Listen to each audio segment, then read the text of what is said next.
Hi everyone, Sean here with Logos and welcome to the live training. Hey, thanks so much for attending another one of my sessions. As always, I really do appreciate the time you're investing in this because I count it a privilege to be even a small part of your Logos learning process.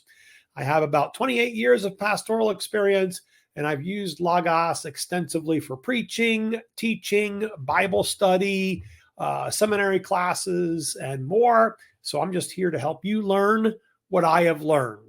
So let's go ahead and begin by practicing using the chat. And let us know in the chat area there, please, how long have you been using Logos?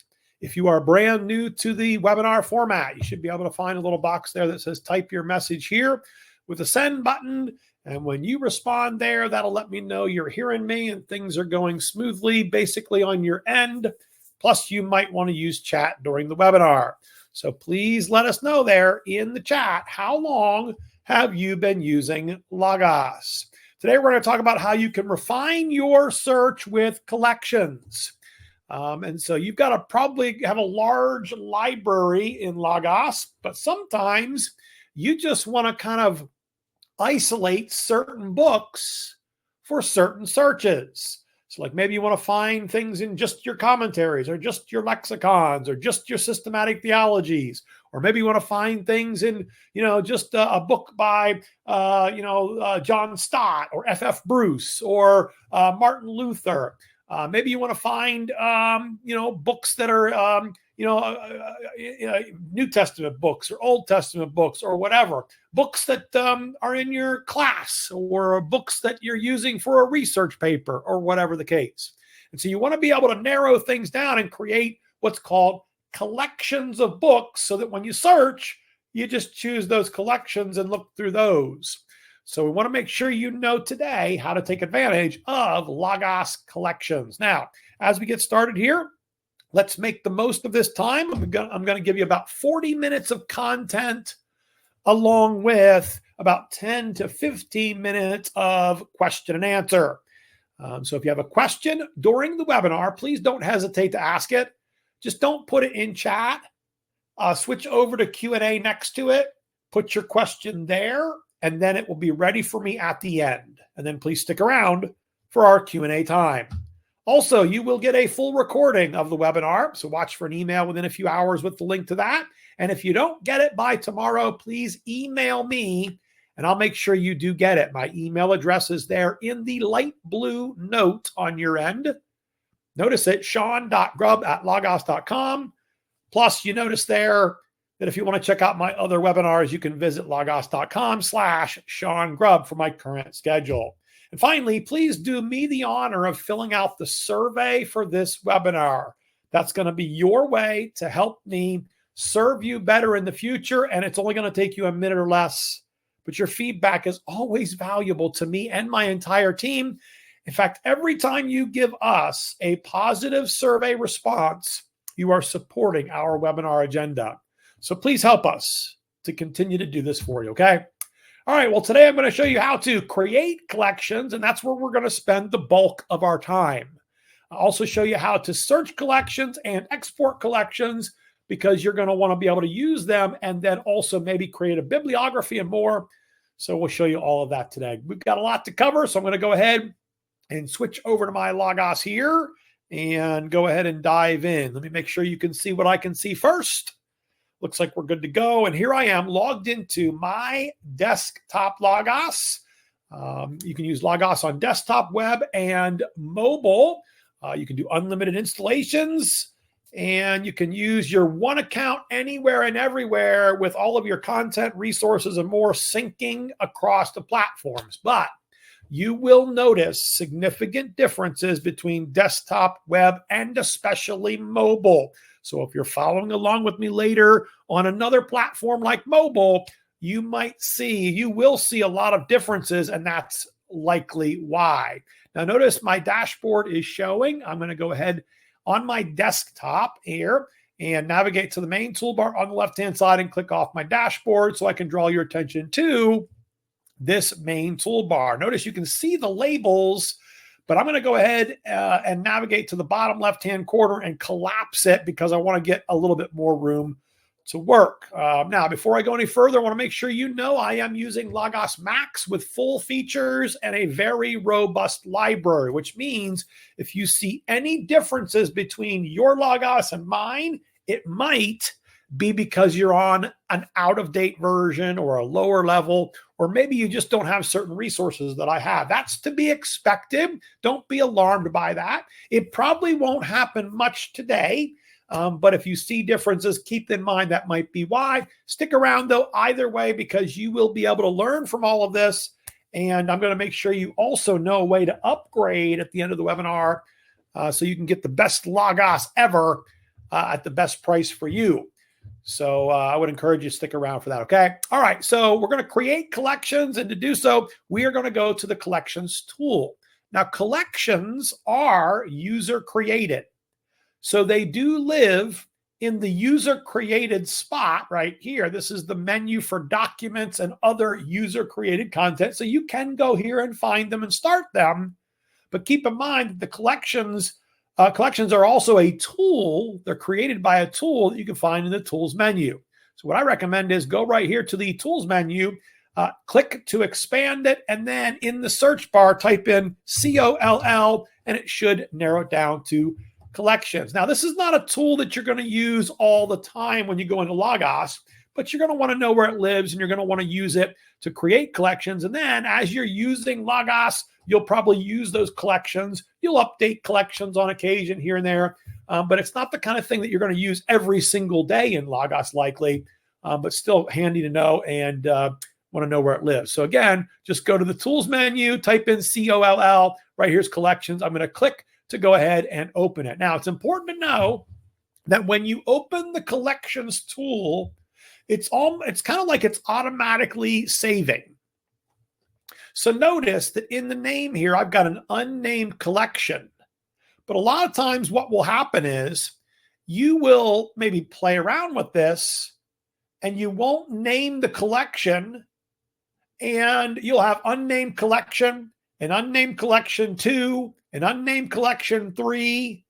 So if I go to my open list right here, notice it's already got it on my saved list. So if I was to come back in later, I might end up with unnamed collection 2 if I don't name this. So just keep that in mind. If you're a veteran user, especially, and you do collections a lot, you might find that you've got unnamed, an unnamed 2, an unnamed 3, and all of that. And you're like, what's going on there? Well, as soon as you open the collections tool, it starts saving. Now, if I don't do anything, it's not going to save it. But as soon as I start doing some things, it's going to save it as an unnamed collection, so that when I bring it up again, this will actually say unnamed collection 2. That can happen. Just keep that in mind. Now, when I want to create a new collection, I can come here when I'm in the tool. So if I create a collection and I'm satisfied with it, it's going to automatically save. I'll click on new to start a new one. And we'll probably do that a little bit here. But for now, I am going to go ahead and show you a rule. So here's the thing. With collections, you can put books in collections with rules and or plussing them in this box right here, just dragging and dropping them into this box right here. You can also minus, which we'll show you some examples here as we go. And as you do, the collection is going to build here. Now, keep in mind that you're not moving your books from your library here. Your books will always live in your library no matter what, but you're creating collections of them here, collections of those books for searching and more. It's kind of like a grouping of it. It's not a moving. You're not moving things here. You're kind of using this to group them into categories. So just kind of keep that in mind. Now, if you use a rule, it's called dynamic, which means it will automatically update if the rule applies. So, for example, let's do a rule here based upon title. And a lot of times what you're going to do is you're going to use keywords. You'll see some examples throughout this webinar. So in the rule box, I'm going to type in here title : now a keyword, you don't put a space after it. If you're using a keyword, you don't put a space because space implies and. So I don't want to do that. But this is a keyword, so I'm going to do title, and then I'm going to do gospel. See, look at that. So what I just told Logos to do is to look through the title field and find the word gospel. So if you come down to here to the example or to the hits, let me come over here and actually expand this a bit here just so you can kind of see, right?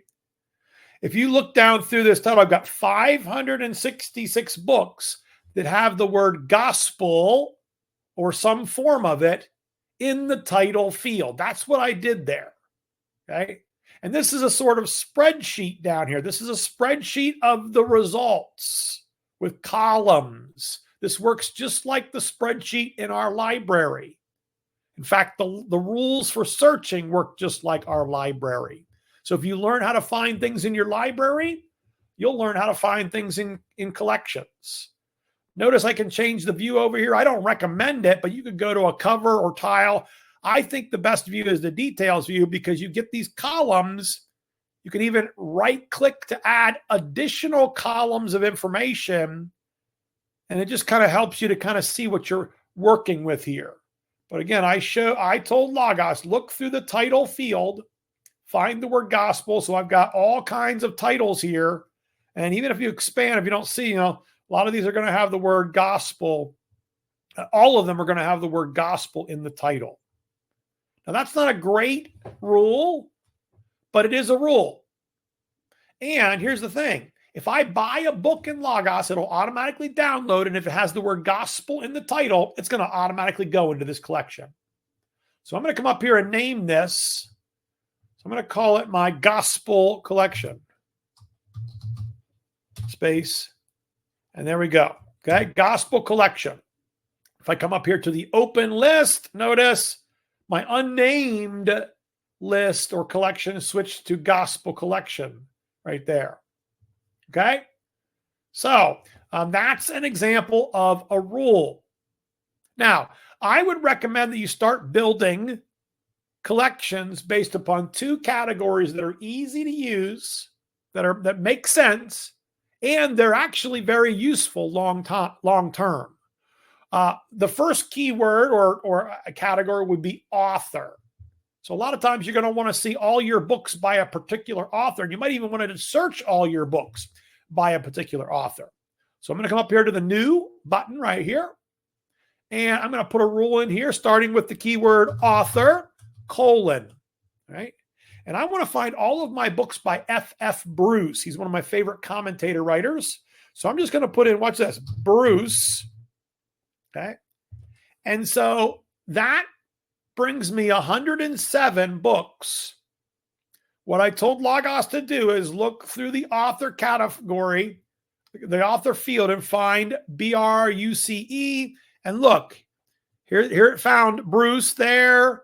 But if you go down through here, you'll see we've got, Bruce for the first name, Bruce Waltke. Okay. And other Bruces. So if his last name was unique in some way, it would probably be enough to just type that in there.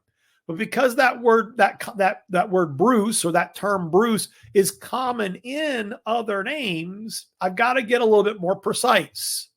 So let's come up here and use quotation marks. So watch this. I'm going to X out here. I'm going to do quote F Bruce. End quote. All right, that narrowed it down to 33 books. Okay. And right here, notice if I look through the author field, I'm going to find sometimes he's one of several authors, but I did narrow it down. And now I've got all my books here by F.F. Bruce. Let's go ahead and name this. Now, watch how I'm going to name, what kind of a naming convention I'm going to use. I'm going to start using a particular type of naming convention for a reason here in a moment. You'll see why. So let me do author space. I don't have to leave a space out because this is the title. This is not a rule. F Bruce. Okay. And so that's going to be my collection. That's author F.F. Bruce. Okay. So the reason I want to do that is because I might do another author. So let's come up here and new. Now look, unnamed collection too. It might be because I've got an unnamed collection, or it's kind of assuming you do. But right now I'm gonna be renaming this here in just a moment. So that's okay. So I'm gonna do author, okay, colon Luther. Okay.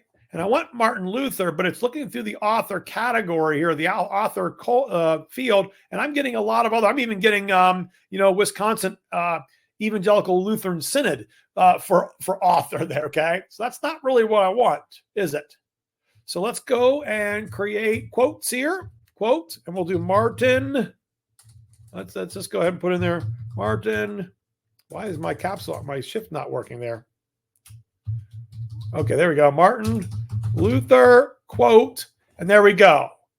Now I'll call this my author colon space Martin Luther. I could even do it Luther colon Martin if I want to have all the last names. I could do that. Okay, but here's why I'm doing that. Watch what's going to happen now. Now my author collections are going to be grouped together by author. If I did them by their first name and just did Martin Luther collection or FF Bruce collection, then it's going to be by alphabetically here by their first names, and I'll have them in different places. But I can kind of keep it organized, and I'll want to do this for searching later, which we'll show you. Okay, so there's a couple of collections based upon author. Great, find your favorite author in your library, create a collection based on it.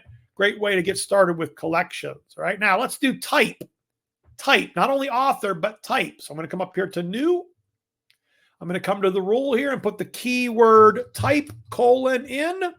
And we can do type for a lot of different things, like COMM looks through the type category right here and finds all my commentaries. Now that's a lot, but that's an option. Okay.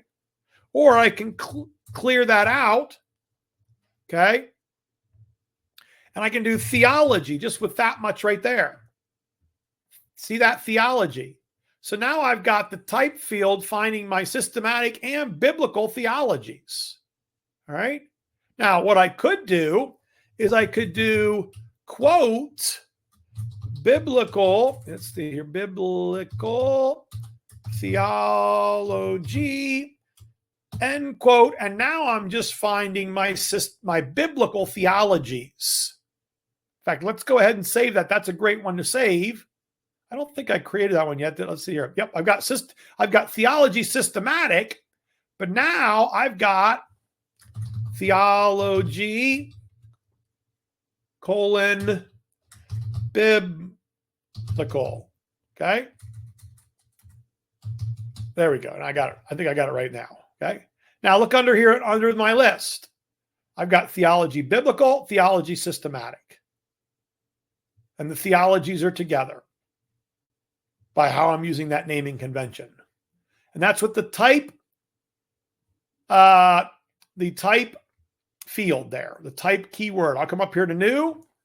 Let's do it. Let's do a couple more examples. I can do type colon, how about BIOG for biographies? Look at this. Biography type, 108 of those. I could do maybe sermon. Here's the sermon type. Okay. I could do type handbook. This might be one you like. Handbook. Okay. And here's all my type handbook. So that's kind of useful. All right. So we can do that. In fact, let's go ahead and let's actually save that. So I'm going to call this my which is, I don't have to put with type. I don't recommend putting type in there. I'll just do handbooks. Okay, handbooks. And we'll use this as an example a little bit later on as well. But there's my handbooks, type handbooks. Okay. Now, you're going to find here that you also can use subject, right? So let me come up here to new. I'm going to come up here to new. Right? And let's use subject as a keyword. Subject, colon, and let's do archaeology. Archaeology. I don't know if I'm spelling that right. Am I spelling it right? I always forget how to spell it. There we go. Okay, archaeology. There we go. Now, it's looking through the subject field to find archaeology. See that? Now, real quick, what's the difference between type and subject? There is a difference. Okay. Type is a designation by logos. Subjects are designations by the Library of Congress. I tend to favor type field because of kind of trusting logos's designation of these books. Because sometimes you'll find that the Library of Congress is maybe not quite as accurate like you'd want them to be. You'll find examples of that over time if you look at subject. But it can be helpful in this kind of category, especially for archaeology. I think that's a pretty helpful option there. So I'm going to put aeology. I have to kind of spell it out there in my brain to kind of make sure it's right. There we go. All right. So I think I got that right. Archaeology collection. Okay. Now you can also, we can also do combinations. We can do combinations. And this is where we're going to use multiple keywords. Let me come up here to new. Right. And let's find all of our commentaries by F.F. Bruce. All of our commentaries by F.F. Bruce. A couple ways I could do this. So let's do type : com. Okay. So I just told Logos, look through the type, field for commentary. And then I can either do space or capital AND with the spaces as well. And then let's do author : okay. I think if we do Bruce now, we should be, because we're going to get Bruce Wolke. Okay. So let's do F. I don't think it has to be capitalized. There we go. See how we did that? And watch, I've got 13 books, but just so you know this, so you don't have to use the and operator. I don't usually, but in the example, I wanted to make sure you knew 13 books. So a space assumes the and operator. So here are all my commentaries by F.F. Bruce. So let me come up here and name this commentaries : F.F. Bruce. Okay. And let's get that period in there just to tidy this up a little bit there. Okay. So I've got commentaries by F.F. Bruce. Let's do a new one here. We could do, how about our church histories by Philip Schaff? So here we could do the reverse too. Watch, author. Let's do the reverse here. Just so you know, you can do author : and I'm going to do just Schaff because that's kind of a unique name. All right. Space, type, : church. There we go. Actually, there it is. Church history. So there's I only have 2, but there is my collection. And we can call this church history. Okay. And then Philip Schaff, for example. Okay. So what are we doing here? We're doing combinations. Okay. We could do that handbook option. So let's do this. Let's do a new one here. And let's do type : handbook, space, subject : NT. And actually, I think it's the other way around. It's Bible. We're going to do quotes. We're going to do quotes because I have to put a space in. Watch this. Bible, N period, T period, quote. And there's all of my New Testament handbooks. Handbook type, New Testament subject. See that? Handbook type, New Testament subject. So we can come up here and we can do let's call it handbooks, NT. Okay. And then let's do that for the Old Testament as well. So watch, type, handbook, space, subject, quotes, Bible, space, O period, T period, quotes. And there we go. And you can kind of play around with these categories here so you can see them. And there's more categories you can add by right-clicking. Of course, I said that earlier. The other thing you can do is you can learn how to create these rules from your library. Pull your library up on the right-hand side and you can create rules that way as well. You can use your library, kind of put a rule in the library and see what it brings up. And then you can even copy and paste it right over here. But there we go. Now I've got 10 books that are Old Testament handbooks. So let's do handbooks, OT. And look what we've got. Come up here to open. And I've got handbooks. I've got handbooks New Testament, handbooks Old Testament. Now watch this. The reason I'm doing handbooks New Testament, handbooks Old Testament, let me bring up my handbooks collection. You're going to see here in the handbooks collection, a cultural handbook of the Bible. Okay, not too bad. But look here. Handbooks for deacons. Okay. Here's a handbook to prayer. Handbook for Bible. So when I'm thinking about handbooks personally, I'm thinking about those Old Testament handbooks and those New Testament handbooks that you'd use to kind of get overview information about books of the Bible. Right?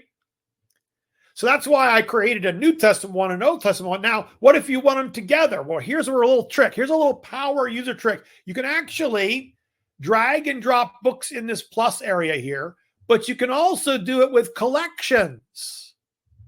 Drop book or collection. So watch this. I'm going to come up here to new, and I'm going to call this handbooks, OT and NT. Now watch. I'm going to open up my collection list. I'm going to find my OT one first. Right here is handbook OT. I'm going to click, hold, and drag it out here and drop it in the box. There they are. Then I'll come back up here to open again. Find my handbooks New Testament. Click, hold, drag, and drop it in there. So as these collections grow, this collection grow. And this is actually more what I want, because I don't want, if I'm like trying to find, like if I'm trying to search my handbooks for biblical book information, I don't want the handbook for deacons, right? Or even maybe the handbook for prayer or whatever. I just want my handbooks from my Bible, books of the Bible. So that's why I kind of did that. And it's a good example to kind of learn from as well. Okay. So let me give you another example here for using the plus and minus. So I'm going to come up here to new, and I am going to find all of my John Stott books. Now, he's got a unique name. So notice author Stott. His last name's unique. So I just told Logos to look through the author category, and I've checked it out earlier just to be sure, but his name is uniquely spelled, so I don't really need to put it in parentheses. Okay. But here's the thing. I might want, all of his commentaries, not just his books, because he's got a lot of monographs, right? So I'll do space, type, commentary, COMM. So now I've got all of my John Stott commentaries. But notice, here's one for Psalms. The other ones, if you look at them, they're all New Testament except for this one right here. So imagine I don't want that one. I just want his New Testament ones. So I'm going to click, hold, drag, and drop that in the minus. And imagine for whatever reason, I want to have another book in this collection by John Stott that's not on the list because it's not a commentary, like, for example, Basic Christianity. So let's find that in the library. I'm going to come over here and just make some space. Come up here to the top left. Drag my library over here. In the filter search, I'm just going to type in there, Stott. Under the author category, I've got a filter now for John Stott. Up here in the search bar, I'm going to type in there basic to narrow it down to basic Christianity. Here's the book I want. Watch this. Click, hold, drag, and drop it in here, and now it's a part of the collection. So that's not a great example, but as far as like that's not a very practical example, but it's a good example of what you can do with the plus and the minus area. And by the way, you can use the plus area without having a rule.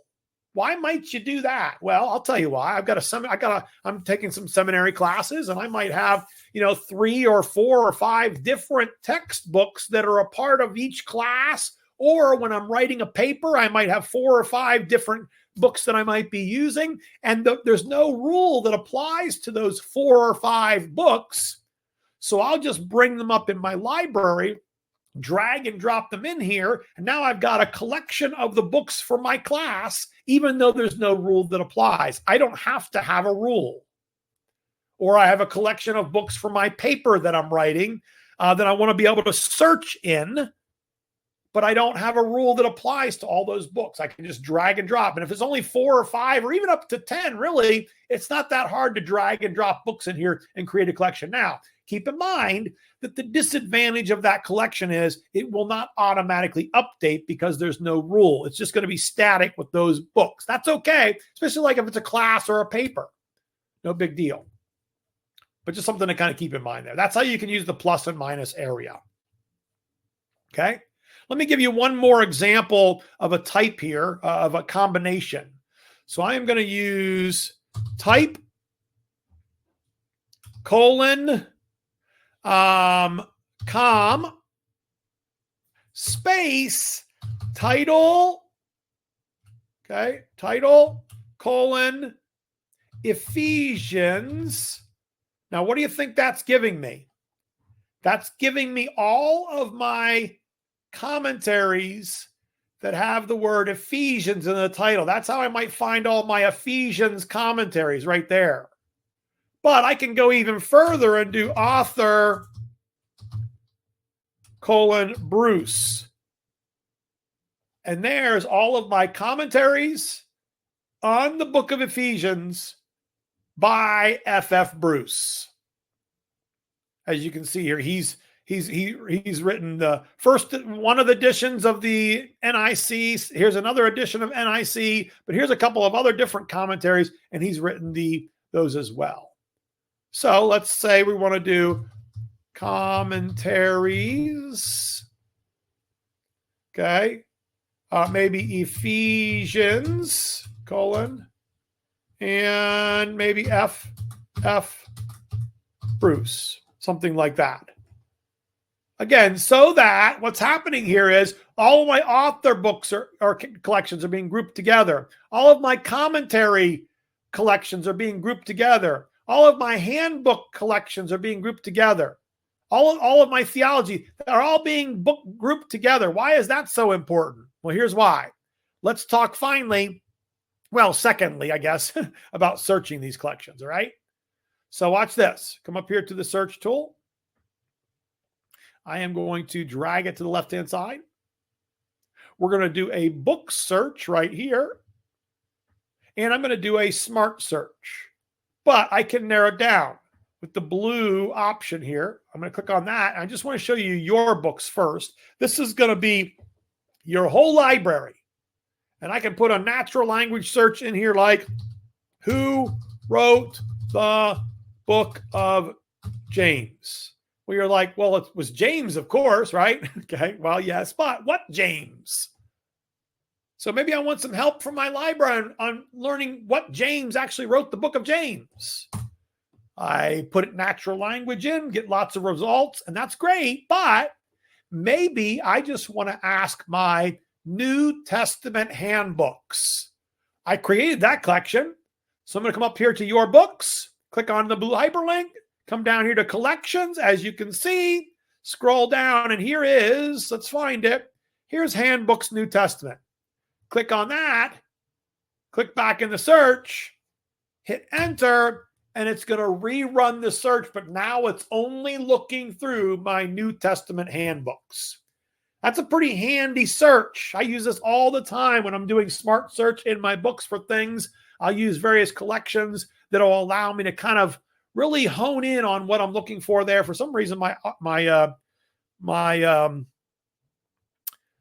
internet is giving it, causing it to go slow there. Hold on a moment. Not sure what's happening there.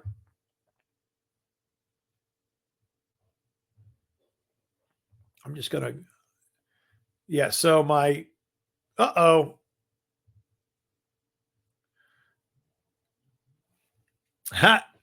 that's great, huh? My internet, I think, caused me to lose Logos there for a minute. Let's try that again, okay? So I'm going to come here to search. It's all running on New Testament handbooks. It'll go where you were at before. Who wrote the book of James? Enter.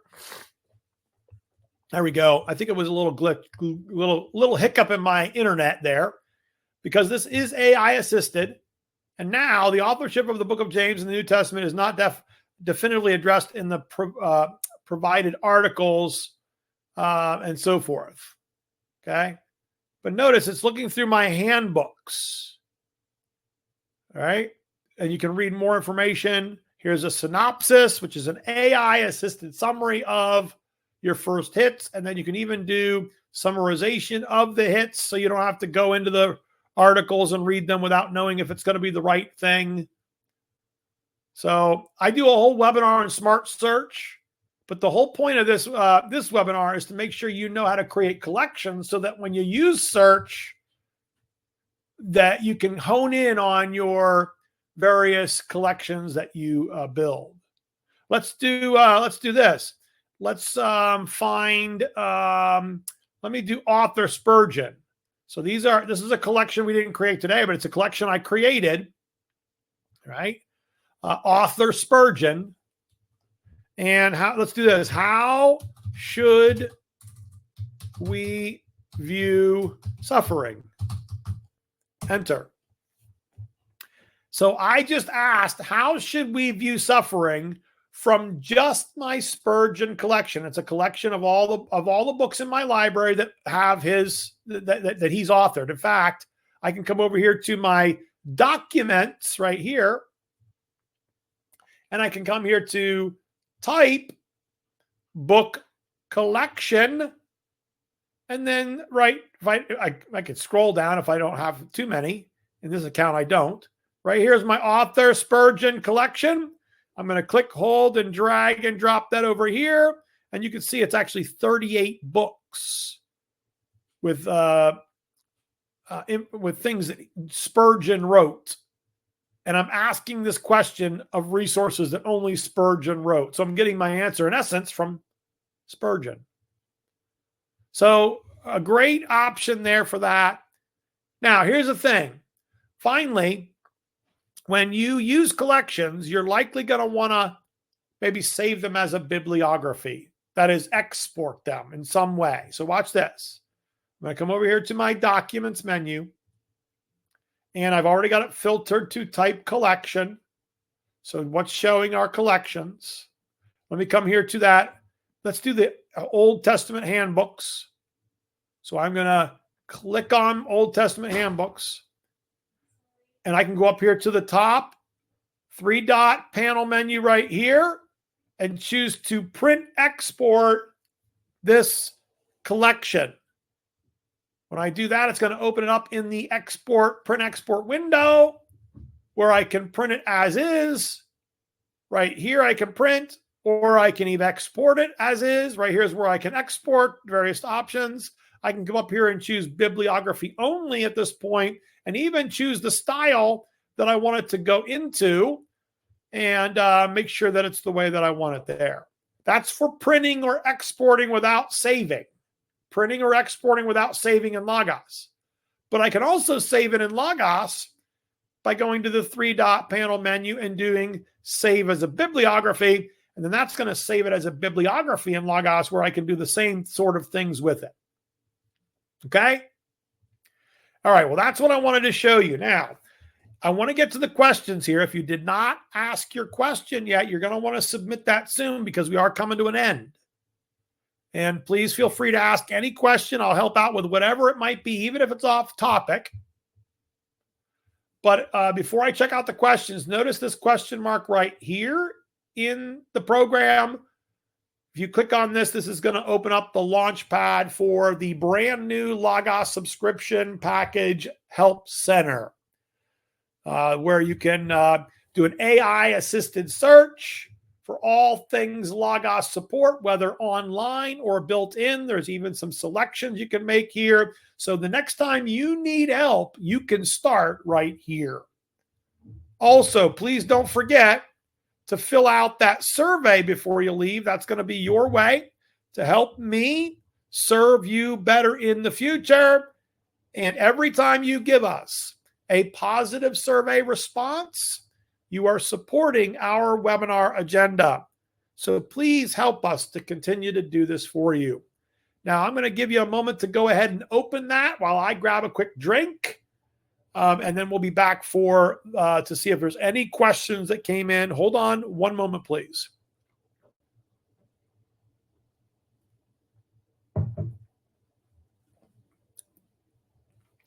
All right. Well, you should have that survey running by now. You can always finish it here in a little bit if you want. Also wanted to mention, of course, that the next era of Logos is here. It's Logos subscriptions, and it is by far the most powerful and most affordable Logos ever. More affordable because you can have the same Logos I do, max, with no missing features, and you can have it today without having to pay thousands or even hundreds of dollars up front to get started like you used to. It's just going to be a low monthly subscription fee.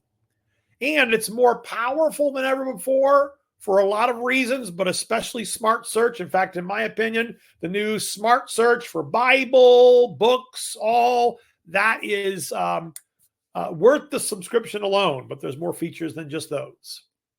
To get the best price, call the number on your screen. I'm telling you, it's the best way to make sure you're getting the right thing for you at the right price for you. I know you can go online, but you're going to be able to make sure your questions are answered and make a more confident decision by talking to the experts at 888-510-8262 today. You can use that same number to call about resources. And here is a resource that I recommend frequently because it is a collection of books that includes, it's not only this, but it includes some of my favorite commentary sets. Tyndale, New American Commentary, Pillar, and Bible Speaks Today are my go-tos, and they're in this collection. They're the same books you'd buy today and more, but they're more affordable. They're discounted because they're included in a kind of an out-of-date collection, if you will. So you should ask about this as well. Great collection to beef up your library to help you out with your searching and more. All right, well, that's all I wanted to mention. And we didn't get any questions. So it looks like we covered everything. And I'm going to go ahead and log off. So thanks so much for being here today. Really appreciate it. If you want to check out my other webinars, you can visit logos.com/Sean Grubb for my current webinar schedule. Hey, it's been an honor being a part of your Logos learning process. Godspeed.